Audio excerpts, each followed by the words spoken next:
예. 참 이게 오늘 그 말씀하기가 상당히 부끄러운 부분이 많아요. 왜 그러냐면 이 아하스 왕이 바로 내 자신이기도 하고 그리고 또 세상 가운데 살아가는 많은 사람이기도 하겠구나라는 생각을 했습니다. 자, 하나님께서 아하스 왕에게 직접 10절에 보니까 아하스 왕에게 직접 말씀하십니다. 11절에 보니까요. 하나님께서 구하라 구하라를 두 번 하셔요. 자, 한번 읽어보도록 하겠습니다. 너는 내 하나님 여호와께 한 징조를 구하되 깊은 데에서든지 높은 데에서든지 구하라 하시니. 자, 구하라가 두 번 들어가죠. 깊은 데에서 높은 데에서 구하라. 한 징조, 표징을 구하라 라고 얘기합니다. 성경에서 아하스 왕이 만약에 하나님의 말씀을 듣고 자기 자신과 남유다 백성들을 구원해 달라고 그리고 아람과 북이스라엘에서 우리를 구원해 달라고 하나님께 기도했다면 어땠을까라는 생각을 해보게 됩니다. 자, 아하스 왕은 구하지 않았습니다. 12절, 12절에 아하스가 이르되 나는 구하지 아니하겠나이다. 나는 여호와를 시험하지 아니하겠나이다 한지라. 이 말이 어떻게 보면 믿음이 되게 좋아 보이는 거죠. 그런데 이것은 불신에서 나왔다라는 거. 그리고 하나님을 괴롭게 했다라는 걸 알 수가 있습니다. 자, 12절에 아하스 왕의 태도는 하나님을 믿지 않고 아수르를 믿고 있다라는 걸 알 수가 있고요. 두 번째로 하나님의 마지막 경고를 무시했다라는 겁니다. 우리가 인생을 살 때 어떤 표징이 나타나요. 우리 인생에서도. 하나님께서는 우리에게 끊임없이 경시가 너 그렇게 하지 마라 라고 할 때가 많아요. 그런데 우리는 그것을 무시하고 산다라는 거죠. 하나님께서 하나님의 그 말씀은 귀로도 들리는 게 아니죠. 영으로 듣는 거죠. 하나님의 말씀은 영의 귀로 듣는 거예요. 그런데 세상 말은 너무나 잘 들리는데 하나님의 말씀은 들리지가 않아요. 충고는. 아하스 왕이 나는 구하지 아니하겠나이다. 나는 여호와를 시험하지 아니하겠나이다. 이렇게 얘기를 하고 있습니다. 그런데 누가복음 11장 9절에 보면은요. 찾지 마십시오. 누가복음 11장 9절에 보면은 구하라. 그리하면 너에게 주실 것이요. 찾으라. 그리하면 찾아낼 것이요. 문을 두드리라. 그리하면 너에게 열릴 것이니. 이렇게 말씀하고 계시죠. 그러니까 믿는 자는 구하는 거예요. 하나님께. 다시 한번 다른 구절을 한번 볼게요. 요한복음 16장 24절에 보면 지금까지는 너희가 내 이름으로 아무것도 구하지 아니하였으나 구하라. 그리하면 받으리니 너희 기쁨이 충만하리라. 그리고 시편에서도 이런 말을 하고 있습니다. 그의 성호를 자랑하라. 여호와를 구하는 자마다 마음이 즐거움을 얻으리로다. 이런 말씀을 하고 계십니다. 자, 그런데 아수왕은 구하지 않았죠.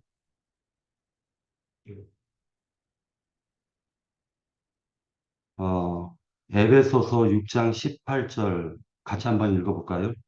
에베소서 6장 18절.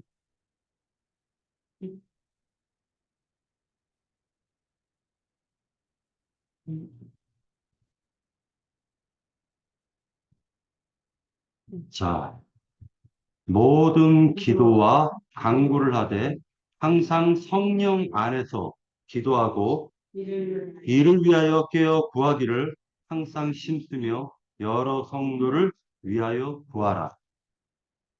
자, 성령 안에서 기도하고 그리고 간구. 자, 기도를 하나님께 영으로든 육으로든 기도해야 되죠. 다시 얘기해서 우리가 몸을 입고 있기 때문에 우리는 기도 생활을 해야 되는 거예요. 그런데 중요한 것은 성령 안에서 기도하고 깨어있기를 구하라는 거예요. 그러니까 우리가 깨어있지 않으면 항상 잠자는 상태가 되죠. 영적으로 보면. 그리고 함께 신앙생활을 하는 여러 성도들을 위하여 구하라고 지금 가르치고 있습니다. 이것이 에베소서에서 사도 바울이 우리들에게 가르치는 말이에요. 자, 고린도전서 10장 13절도 같이 한번 찾아서 보도록 하겠습니다. 고린도전서 10장 13절. 찾았으면 누가 읽어주죠? 하나님 분당할 수원 밖에는 너희가 당할 것이 없나니 오직 하나님을 믿으사 너희가 감당하지 못할 시험 당함을 허락하지 아니하시고 시험 당할 즈음에 또한 피할 길을 내사 너희로 등이 감당을 하시니. 자, 시험 당할 즈음에 피할 길을 우리에게 알려주시죠. 그리고 또 시험이 막상 닥쳐도 감당할 시험밖에는 안 준다라고 기록되어 있어요. 자, 그러니까 아하스에게 지금 두 가지를 갖다 아하스는 얘기를 했어요. 나는 구하지 않겠습니다. 하나님을 시험하지 않겠습니다. 그러니까 아하스가 지금 되게 믿음이 좋아 보이지만 사실은 불신앙에서 나온 말이라는 거예요. 이게 믿는다라는 것은 결국에는 하나님께 구하는 거예요. 하나님께서는 이렇게 말씀하셨죠. 먹을 것, 입을 것, 마실 것을 구하지 말고 이방인들처럼 그런 것을 구하지 말고 하나님께서 그 모든 것이 다 필요할 줄 아신다라고 얘기를 하셨어요.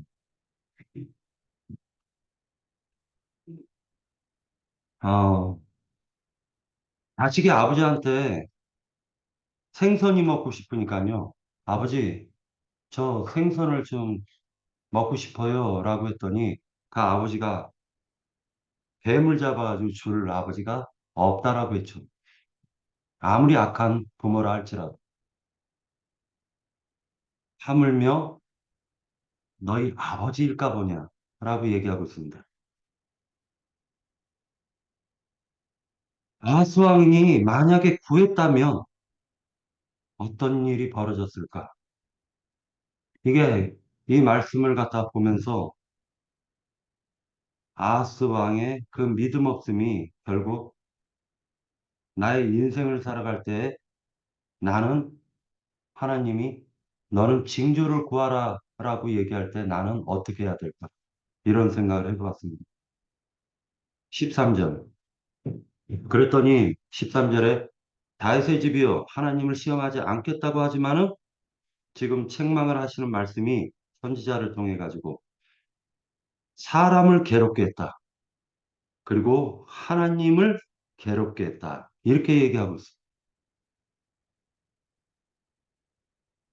이것이 다시 얘기해 가지고 아방이 백성들과 그리고 자기 자신을 위해서 하나님께 간절한 마음으로 기도를 했다면 하나님께서는 그 해결 방책을 하나님이 해결해 주셨을 거예요. 근데 아하스는 그러지 못했다는 것입니다. 자, 시험에 들지 않게 깨어 있어 기도하라. 마음은 원이로 돼 육신이 약하도다. 예수님도 기도하셨죠. 예수님도 기도하셨습니다. 계시록 3장 10절에 보면은요. 네가 나의 인내의 말씀을 지켰은즉 내가 또한 너를 지켜 시험의 때를 면하게 하리니 이는 장차 온 세상에 임하여 땅에 거하는 자들을 시험할 때라. 다시 얘기해가지고 아하스 왕에게 지금 시험이 닥친 거예요. 아람과 북이스라엘이 위협을 하고 있단 말입니다. 그때 하나님께 기도를 했더라면 아하스 왕은 세력의 신을 믿었지 하나님을 믿은 사람이 아니라는 걸 알 수가 있습니다. 그리고 자신의 계획을 하나님의 하나님을 의지하고 믿는 것보다 자신이 세운 계획이 더 월등히 뛰어나다라고 생각이 들었던 거예요. 그리고 자신의 계획이 이루어지기를 원했고 하나님의 뜻이 이루어지기를 원하지 않았다라는 것입니다. 이스라엘 백성이 하나님의 백성이지 아하스 왕의 것이 아니잖아요. 우리들도 인생을 살면서 이러한 시험이 닥칠 때 어떻게 해야 될까? 아하스 왕을 통해서 교훈을 배우는 시간이 됐으면 좋겠습니다. 자, 북이스라엘은 이것은 열왕기하 15장, 열왕기하 15장을 참조로 해가지고 제가 간단하게 정리를 했습니다. 북이스라엘의 멸망이 어떻게 닥쳤느냐? 이것은 예수 그리스도께서 오시기 700년 전에 있었던 사건입니다.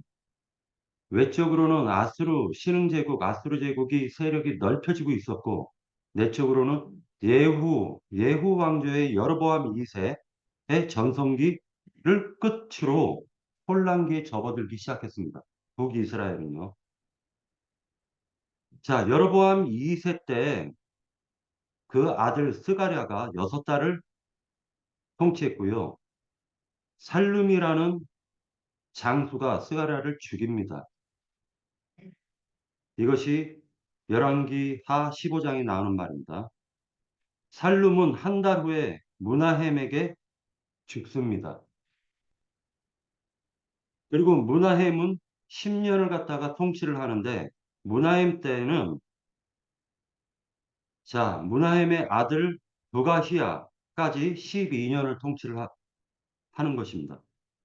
자 이때 여로보암 2세 때에는 아사랴라는 별칭을 가진 우시아 왕이 27년을 통치하던 기간이었던 거예요.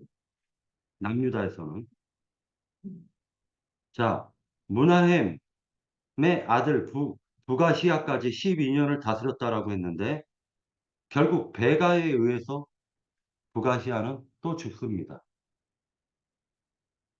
자, 이 문하햄 때 있었던 사건은요. 아스로 왕이 침범을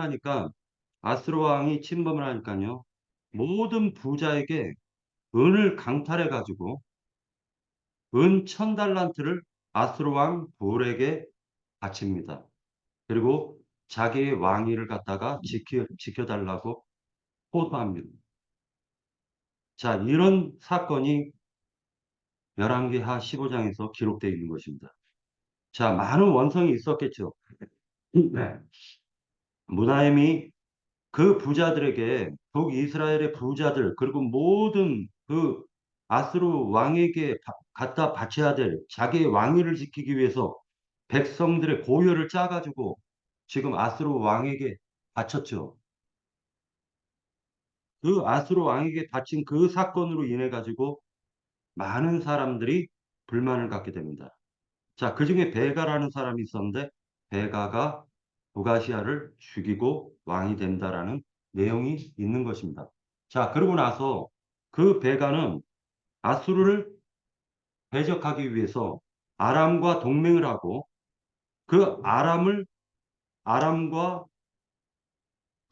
동맹을 한 그 베가는 결국에는 어떻게 되냐면은 남유다를 위협하게 될 수밖에 없는 거예요. 왜? 북으로는 아수르가 위협하고 북이스라엘 입장에서는 남쪽에서는 남유다가 자리 잡고 있기 때문에 남유다를 갖다가 침범 안 할래야 안 할 수 없게 된 환경이 만들어졌다라는 거예요. 자, 열왕기하 16장을 같이 한번 읽도록 하겠습니다. 열왕기하 16장 1절서부터 읽도록 할게요. 자, 찾았나요? 자, 찾았으면 읽도록 하겠습니다. 르말리아의 아들 베가 제 17년에 유다의 왕 요담의 아들 아하스가 왕이 되니 아하스가 왕이 될 때 나이가 20세라. 나이가 20세라.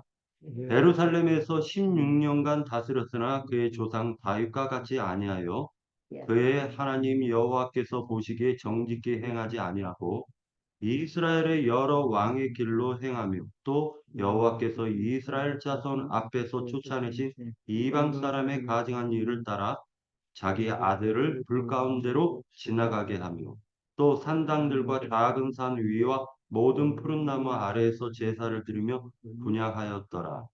이때 아람의 왕 르신과 이스라엘 왕 르말랴의 아들 베가가 예루살렘에 올라와서 싸우려 하여 아하스를 에워쌌으나 능히 이기지 못하니라. 당시에 아람의 왕 르신이 엘랏을 회복하여 아람에 돌리고 유다 사람을 엘랏에서 쫓아내었고 아람 사람이 엘랏에 이르러 거기에 거주하여 오늘까지 이르렀더라. 자, 하나님의 경고가 있었죠. 이것을 남유다라는 나라로 보지 마시고 나의 인생에 있어서 어떠한 일이 닥쳤을 때 그때 그 경고를 무시하지 말라는 것을 지금 성경은 우리들에게 가르쳐주고 있다라고 저는 보고 있는 것입니다.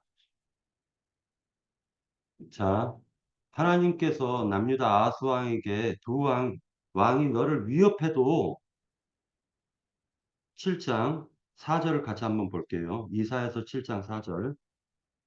위협해도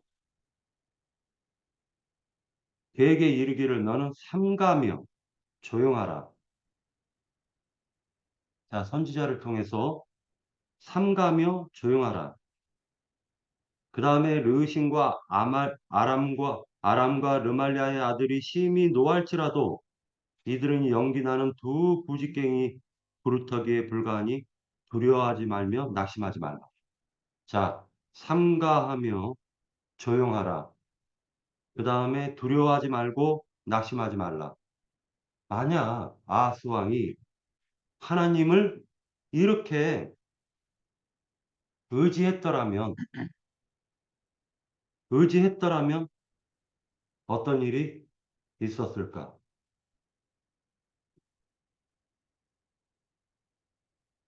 실제로 솔로몬 왕이 죽고 난 이후에 르호보암 때 여로보암이 열 지파를 갖다가 통치하고 그러고 나서 북이스라엘이 생겼죠. 여로보암 때. 자, 여로보암 때 생긴 그 북이스라엘은 이후 200년 만에 지금 이런 사건, 즉 아수르에 의해서 멸망을 당하게 하는 것이에요. 나라가 생기고 난 이후에 200년 만에 멸망을 당하는 것입니다.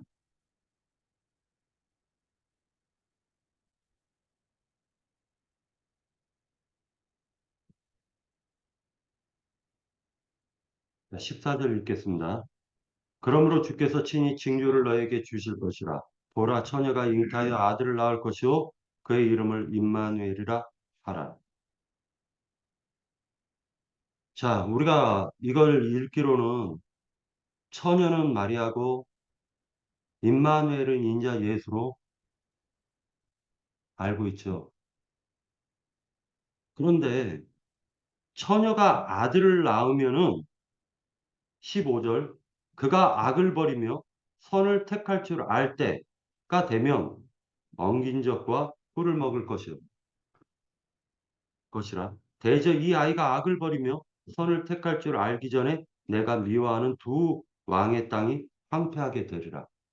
그 두 왕은 아까 얘기했던 아람과 북이스라엘을 말씀하고 있는 것입니다. 자, 그러니까 이 아기가 악을 버리고 선을 택할 줄 알 때에 두 왕이 멸망된다라는 것. 그리고 나서 그 두 왕이 멸망되고 난 이후에 그 땅이 황폐하여질 거라는 것을 지금 7장에서 얘기해 주고 있는 것입니다. 자, 그렇다면은 이것을 갖다가 여러 가지 추측을 갖다가 하는 사람들이 많아요. 처녀는 지금 여기에서 얘기하는 아스의 황후나 왕비나 아니면 후궁일 가능성이 있지 않느냐라는 말도 합니다. 그리고 그 아이는 히스기야를 얘기하는 것이 아니냐 이런 말을 합니다. 그러나 이것도 그냥 하나의 관점일 뿐입니다. 자, 그런데 8장에서 보잖아요. 이사야서 8장에서 보면은요. 여호와께서 내게 이르시되 너는 큰 서판을 가지고 그 위에 통용 문자, 그러니까 그때 당시에 쓰였던 문자로 알기 쉽게 쓰였던 문자로 마헬살렐 하스바스라 쓰라 이렇게 기록하고 있어요. 자, 내가 진실한 증인 제사장 우리아와 여베레기야의 아들 스가랴를 불러 증언하게 하리라 하시더니 내가 내 아내를 가까이 하매 그가 임신하여 아들을 낳은지라 여호와께서 내게 이르시되 그의 이름을 마헬살랄 하스바스라 하라. 이 이는 이 아이가 내 아빠, 내 엄마라 부를 줄 알기 전에 다메섹의 제물과 사마리아의 노량물이 아수르 왕의 앞에 옮겨질 것이라 하시니라. 이렇게 얘기하고 있습니다.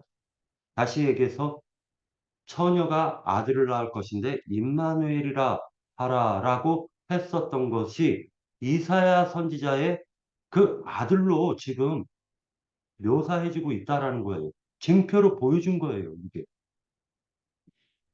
자, 그러면 남유다가 북이스라엘이 그렇게 황폐해지고 처참해졌을 때 그때 남유다는 회개하고 돌이켜서 하나님께 돌아왔어야 되는데 남유다는 그러지 못했다라는 거예요. 지금 7장에서 다루고 있는 것은 그것을 말씀하고 있다라고 생각이 들었습니다.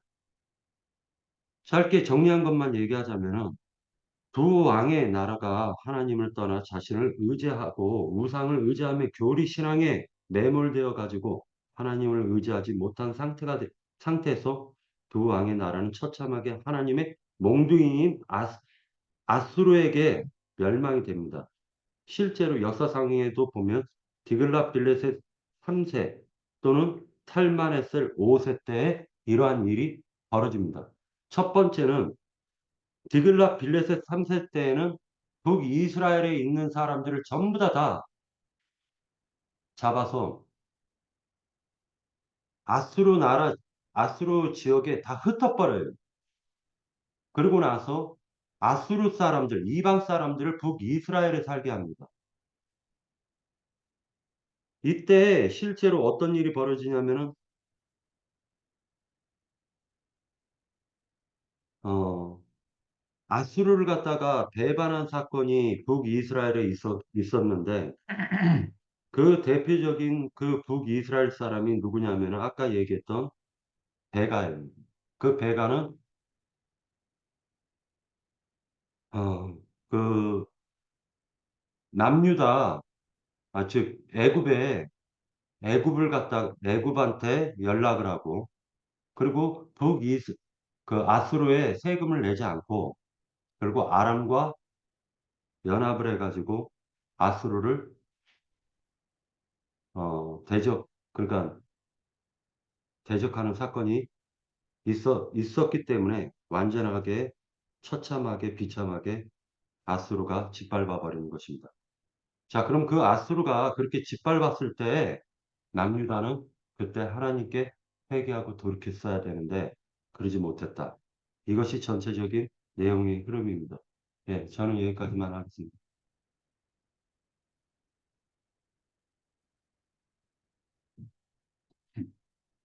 올릴까요, 카메라? 그 중심을 지금 되게 괜찮았죠.